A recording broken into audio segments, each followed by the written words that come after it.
तीन चार वर्ष त्यांनी केलं एक मला रस्ता दाखवला 5 कोटी त्याच्यात खर्च झालेला आहे. 3 वर्षापूर्वी तो रस्ता झाला आता तो रस्ता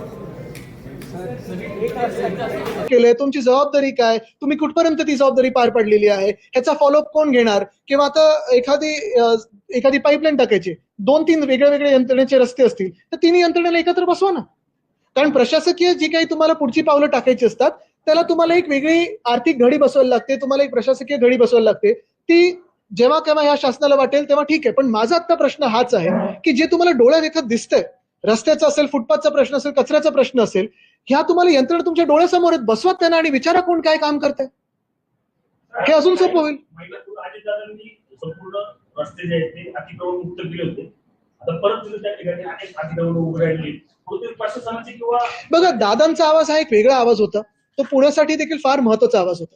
पण ते सगळे दुर्दैवी घटना घडल्यानंतर आपण पाहतोय एकंदर परवा चाकणचा विषय असेल किंवा आत्ताचा विषय असेल, इथे तसं रिप्रेझेंटेशन जेवढं पुण्याला मिळायला पाहिजे या शासनामध्ये तेवढं मिळत नाहीये.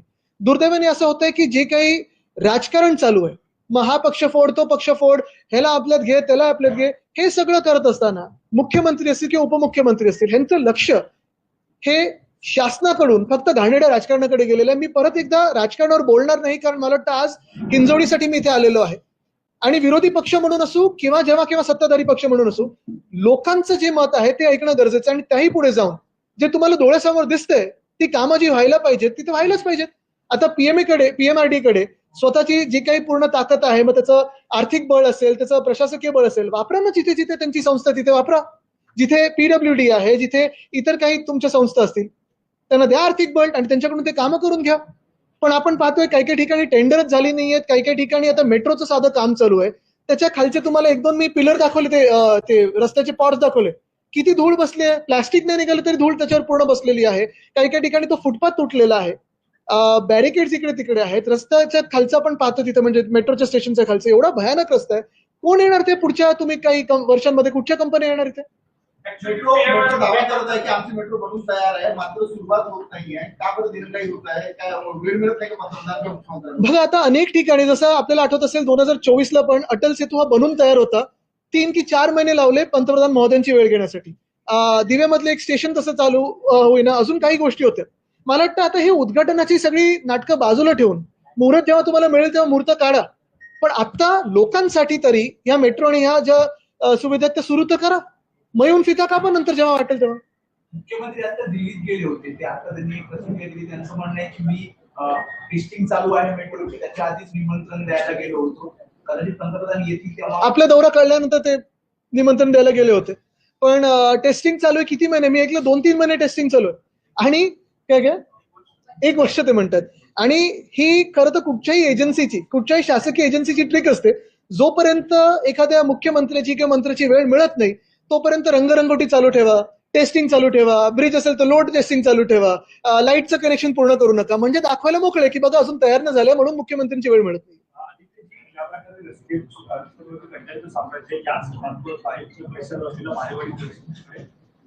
काल 11 वर्षाच्या मुलाचा जीव गेलेला आहे तिथे. पण मला वाटतं मागच्याच आठवड्यात याच स्थानिक लोकांनी तिथे आंदोलन करून तिथे एकत्र येऊन प्रशासनाला जाग आणण्याचा प्रयत्न केला, पण प्रशासन झोपलेले. आणि मग जीव कोणाचा गेल्यानंतर 4 लाख 5 लाख असं काही तुम्ही कॉम्पन्सेशन देता, पुढे काय? एक मिनिट, इकडचं एकूण परिस्थिती पाहिली तर पुणे जिल्ह्यातील जे उद्योग आहेत दोन्ही, चाकण हिंजवडी दोन्ही, म्हणजे आयटी मॅन्युफॅक्चरिंग सगळं बऱ्याचशा आयटी कंपनीज आहेत ते यापूर्वी गेलेल्या पण आहेत.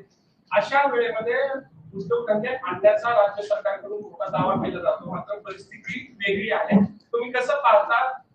आपल्याला आठवत असेल जेव्हा महाराष्ट्र राज्याचा अर्थसंकल्प सादर झाला मार्चमध्ये, तेव्हा माझी पहिली प्रतिक्रिया ही होती मुख्यमंत्र्यांच्या भाषणानंतर की मुख्यमंत्री ॲलिस इन वंडरलँड सारखे वागत आहेत. त्यांना वाटतं सगळं काही चांगलं आहे, सगळं काही अलवेल आहे, पण जमिनीवर परिस्थिती फार वेगळी आहे. एका बाजूला आपण जागतिक स्तरावर चर्चा करतो की आर्टिफिशियल इंटेलिजन्स असेल, टेक्नॉलॉजी असेल, यामुळे जॉब्स कमी होतील किंवा रिप्लेस होतील. आणि आपल्याकडे दुर्दैवाने रस्त्यावर खड्डे आहेत, जिथे प्लॉट्स दिलेत मॅन्युफॅक्चरिंग प्लांट्सना किंवा आयटी क्षेत्राला, तिथे इलेक्ट्रिसिटीचं पूर्ण काही सप्लाय नाहीये. पाण्याचा अजून सप्लाय इथे हाऊसिंग सोसायटीजना झाला नाहीये. इथे जे आजूबाजूला एम्प्लॉईज राहतात किंवा इतर रहिवासी आहेत त्यांना जी काही प्रत्येक शहरामध्ये नागरी सुविधा मिळायला पाहिजे ती मिळत नाहीये. ह्याच्यामुळे महाराष्ट्रातून ह्या कंपनी जेव्हा स्थलांतरित होतील, ते जॉब्स गेल्यानंतर तो जो धक्का असेल तो फार मोठा असेल. परवाकडे पण चाकणमध्ये जे मी बघत होतो, 20 कंपन्या ह्या इथून स्थलांतरित जर झाल्या दुर्दैवाने, तर जवळपास 4,500 ते 5,000 नोकऱ्यांवर, रोजगारांवर फरक पडू शकतो. आहेत का तेवढ्या संधी आपल्याकडे उपलब्ध करून देण्यासाठी? नाही आहेत. आणि मुख्यमंत्री एका बाजूला डायव्हर्सला किंवा कुठेही जाऊन, परदेशी जाऊन मोठ्या मोठ्या सह्या करून येतात, पण मग आपण जे आहेत, ज्या कंपन्या आहेत त्यांच्याबद्दल का नाही लक्ष देते? ये सब प्रॉब्लम सबको पता है, एक सिक्योरिटी गार्ड से लेकर आईटी कंपनी के ओनर तक को पता है. पिछले सालों साल सॉरी, आपण प्रेस मधले? प्रेस से? रेजिडेंट. ओके, चलो एक सवाल लेते रेजिडेंट से, बाकी तो अभी चर्चा आपसे हुई, लेकिन इस जी सर ये सालों साल से प्रॉब्लम है, वर्स्ट ही होती जा रही है. मैं 22 साल से इधर हूँ. बेस्ट था इंजरवाड़ी, गुड हुआ, वर्स्ट हो चुका है. प्रॉब्लम सॉल्व नहीं हो रही और हमें अब उम्मीद भी नहीं है कि प्रॉब्लम सॉल्व होगी. PMRDA, MIDC, स्टेट गवर्नमेंट, किसी के पास ले जाओ, सिर्फ मीटिंग होती है, आश्वासन मिलते हैं, काम नहीं. अभी हम ऐसा क्या करें ये काम हो?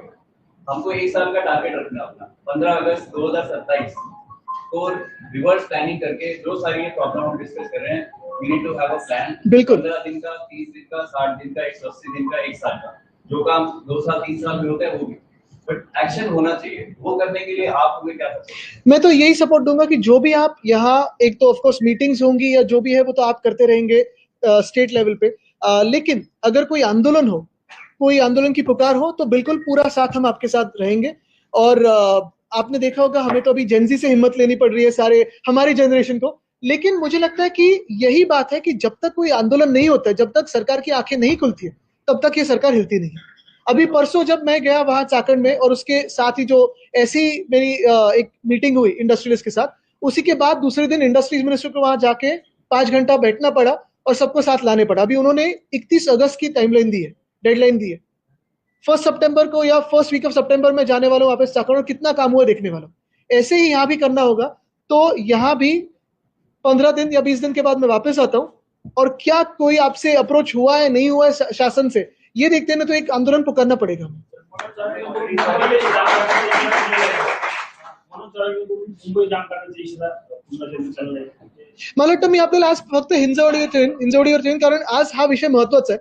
हा खूप महत्वाचा विषय एवढ्यासाठी आहे कारण आपण पाहतोय, एक नुसतं ही काही क्षेत्राची चर्चा नाहीये, शहराची चर्चा नाहीये, पण तरुणांच्या रोजगाराच्या संधी इथून निघून जाण्याची चर्चा. मुख्यमंत्र्यांना सर्वाधिक दिलेले आहे, म्हणजे मंत्र्यांनी जर निर्णय घेतला तर मुख्यमंत्री काय हस्तक्षेप करू शकतात. पण ते आधीपासून आहे, त्याच्यात नवीन काय? GR निघालेला आहे नव्याने. मला वाटतं त्यांच्या भांडणात, त्यांच्या वादात तो GR त्यांना काढावा लागला असेल. पण पुन्हा एकदा मी तुम्हाला इंजोडीवर खिचून आणीन, कारण आज मी हेच सांगेन इथून की मुख्यमंत्री स्वतः इथे आले पाहिजेत, आणि मी जसं आज ह्या लोकांशी भेटलोय ना, त्यांनी पण यांच्याशी चर्चा केली पाहिजे आणि खरी परिस्थिती काय ती जाणून घेतली पाहिजे. तुम्ही म्हटलं की आंदोलन मारण्याची गरज आहे. काही जे हमने ऑलरेडी परवानगी मागताय, इंजरवाड़ी मान मारने के जितने भी कोऑपरेटिव कंपनी है, सबका एक हमारा गठन है. हमने जाके ऑलरेडी 6 सितंबर के लिए आंदोलन के लिए पुलिस से भी परमिशन मांगी. आपको परमिशन कोई भी आंदोलन परमिशन से होता ही नहीं है. अगर आंदोलन करना है, अपने हक खींच के लाने हैं, तो आपको रास्ते पे आना पड़ेगा और हम साथ में रहेंगे. 6 सितंबर को कैन भी ठीक है, डन, पूरी ताकद देंगे. खड्ड्यांचा विषय सुद्धा राज्यभरात जास्त आहे. उद्योगमंत्री चाकणच्या दौऱ्यावर होते आणि ते दौऱ्यावर असल्यामुळे तिकडचे रस्ते हे मोड करण्यात आले. त्यांचा दौरा संपल्यानंतर पुन्हा एकदा त्याच रस्त्यांवरती जे पाहायला मिळाले. नाही, उद्योगमंत्री आणि डांबराचा आणि रस्त्यांचा खूप जवळचं नातं असं मी त्यांच्या जिल्ह्यातून ऐकलेलं आहे. ते काय नाते ते तुम्ही शोधून घ्या, बघा काही हसताय तिकडे, ज्यांना माहिती आहे त्यांना. पण ते आल्यानंतर डांबर राहिलं की गेलं हा पण एक नंतर प्रश्न काढून घ्या जे होतं ते.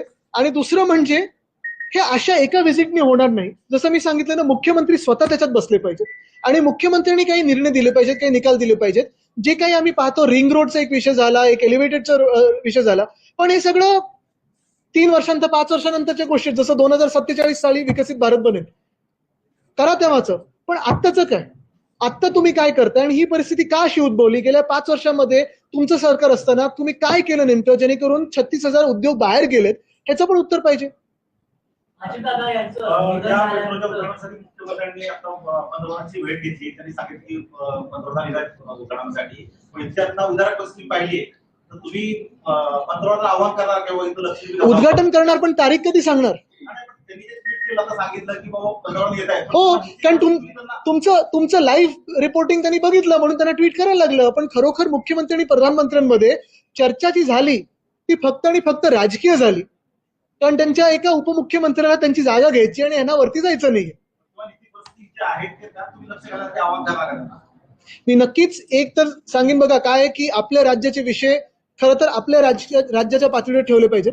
आणि मुख्यमंत्री जरी आले, मला माहिती आहे मुख्यमंत्र्यांच्या ऑफिसमध्ये एवढी ताकद असते की सगळे ऑफिसर लाईन मध्ये बसून सगळे विषय सुटू शकतात. गेल्या वर्षी अजित पवार होते, त्यांनी चाकण असेल इंदोरी इथं दौरा केला. अजित पवार यांचं निधन झालं त्यानंतर चाकण असेल, इंदोरी असेल किंवा पुण्याकडे दुर्लक्ष होते असं वाटतं. नक्कीच, पण आपण एकंदर जर पाहिलं असेल तर संपूर्ण महाराष्ट्रात असेच सगळीकडे हाल आहेत. मुंबईमध्ये पण आम्ही हेच विषय घेऊन लढतोय. काल नाशिकमध्ये राऊत साहेबांनी पाहिलं असेल मोठा मोर्चा काढला. 13 तारखेला मी स्वतः होतो. नाशिक तर मुख्यमंत्र्यांनी दत्तक घेतलं होतं 2017 साली. निओ मेट्रो येणार होतं, रस्ते सुधारणार होते. आता आपण पाहतोय सिंहस्थ कुंभमध्ये किती मोठा घोटाळा येतोय बाहेर. सगळे हसत चालले विषय.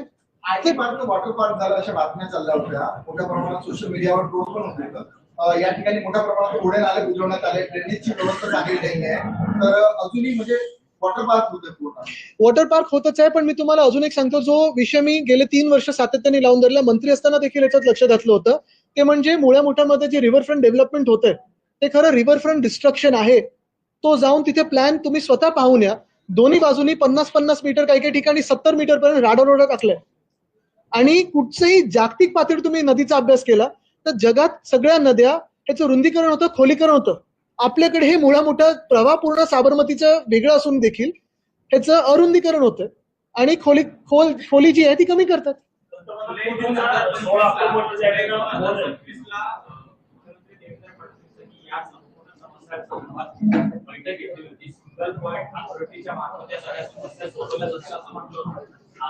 आता जुलै 2025 आणि आता ऑगस्ट 2026 एक तरी गोष्ट याच्यातली सुटली का बघा. म्हणजे मुख्यमंत्री महोदय स्वतःच्या मित्रांना, एका भाजपच्या आमदाराला मुंबईत 16 एकर जागा अशीच फुकटात देत आहेत. दुसरीकडे काही काही जागा अशा दुसऱ्या मित्रांना देत आहेत. जागा देण्यात सुटलेले आहेत मुख्यमंत्री महोदय, पण जे प्रश्न सोडवायचे ते काही प्रश्न सुटत नाही.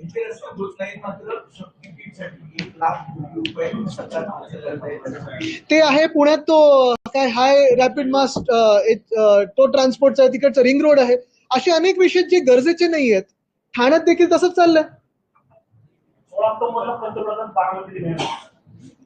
चांगले. मी तरी इंजोडीला आलो, परत पुढच्या महिन्यात येणार आहे. आणि काय नक्की शासन हल्लंय.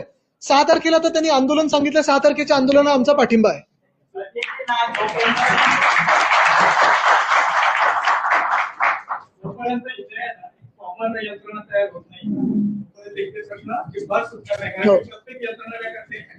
बरोबर. तेच मी सांगितलं ना तुम्हाला, एकतर डिव्हिजनल कमिशनरने एकत्र बसायला पाहिजे, मुख्यमंत्र्यांच्या बैठकीत होऊ शकतं. चालेल. आता एजन्सी कोण उद्या बघा. एक आहे की एकच आहे, सुनावणीचं एकच आहे. आता सुनावणी चालू आहे. आपण पाहताय कपिल सिब्बल साहेब आणि आमचे देवदत्त कामत साहेब दोघेही तिथे आर्ग्यू करत आहेत. ज्या काही आर्ग्युमेंट झालेल्या, ज्या काही विषय आमच्याकडून पेटिशनर म्हणून ठेवायचे आहेत ते आपण आपल्या माध्यमातून लोकांना दाखवलेले आहेत. आता लोकांनी देखील ते ऐकून लोकांच्या मनात दूध का दूध पाणी का पाणी केलेलं आहे. निकाल देखील तसाच यावा ही अपेक्षा आहे. प्रश्न ते मांडतात सोशल मीडियावर. मात्र ज्या प्रकारे केंद्र सरकार अशा काही पोस्ट आहेत ते ब्लॉक करायला सुरुवात केलेली आहे, याबद्दल तुम्हाला काय वाटतं? ये डर अच्छा है लेकिन जेनजी रुकेगा नहीं. आता सुनावणीबद्दल विचारतो, तुमची वैयक्तिक काही एवढ्या चांगल्या पद्धतीने तुमच्या वकिलांची बाजू मांडलेली आहे, मात्र तरी तुम्हाला विश्वास आहे न्याय व्यवस्थेवर? विश्वास ठेवायला लागतो. चालेल. एजन्सी हा आता इथंच विचारा. असंच घ्या ना, तुमचं आहे ते 3 एजन्सी आहेत. आदित्य साहेब हे बोलले होते की हे जाणार काय जाणार याच्याबद्दल अजून काही शाश्वती नाही. याच्याबद्दल थोडी माहिती देऊ शकाल का की भरपूर नेते येऊन गेले ते सांगतात की आता महानगरपालिकेचे. बघा, मी आत्ताच सांगितलं प्रशासकीय यंत्रणा किंवा प्रशासकीय रचना जी बदलायची आहे ती शासन निर्णयावर होते. पण हे जे विषय आहेत, मी देखील मंत्रिमंडळात काम केलेलं आहे, मला पक्का माहिती आहे मुख्यमंत्र्यांनी एक बैठक घेतली ना आणि सगळे अधिकाऱ्यांना विचारलं की तुमचं काम हे होतं, तुम्ही काय केलं, तुमचा रस्ता असा दिसतो, तुम्ही काय केलंय, तुम्ही गॅसची पाईपलाईन टाकणार तर तुम्ही काय केलंय, सगळे लाईनीत येऊ शकतात.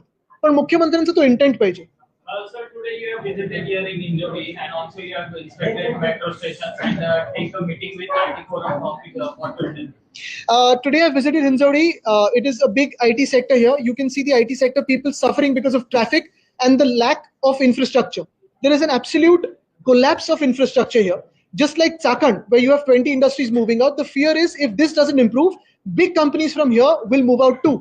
The bigger issue is not just about infrastructure or corruption. The biggest issue is because of infrastructural collapse and corruption, when industries and sectors move out, there is a huge job loss that the state has to suffer, and that is what we must fight against. Yesterday, an 11-year-old child has been died due to bad roads in an accident. There have been multiple accidents. Just yesterday, one 11-year-old child has passed away because of an accident. Yet the government refuses to wake up. There is a protest called by all the local residents and employees here on 6th of September, and we will wholeheartedly support that protest. Doctor Narendra Dabholkar के हत्या मामले में जो आरोपी है शशि नमूरे, उनको Bombay high court से जमानत milli है. मुझे थोड़ी इस पे जानकारी लगेगी, फिर इस पे बात कर सकूंगा. आता ठरवा मी करतो काय. सर, चाकण के खड्डों के बाद अचानक जाग आई हुई प्रशासन में, चाकण में विजिट देना शुरू किया है. इस बारे में आप क्या कहोगे? आपकी इंजोरी में सेम परिस्थिति 10 दिन पहले हमारे जो सांसद राजाभाऊ वाजे साहब को एक जवाब मिला पार्लियामेंट से, उसी में यही लिखा था कि पिछले 5 सालों में महाराष्ट्र से 35,000 लगभग इंडस्ट्रीज यहाँ से स्थलांतरित हुए हैं, बंद हुए हैं. उसी के बाद चाकण से न्यूज आई, खबर आई कि 20 इंडस्ट्रीज शिफ्ट हो रहे हैं. मैंने विजिट की, आपके माध्यम से जो चाकण की स्थिति है उसको एक्सपोज किया, और उसी के बाद इंडस्ट्रीज मिनिस्टर को भागते भागते जाना पड़ा. थोड़ी सी उन्होंने फर्स्ट एड की है, लेकिन आगे क्या होता है ये हम जल्दी देखेंगे. सिर्फ दिखावा था, वो भी एक्सपोज करेंगे. धन्यवाद.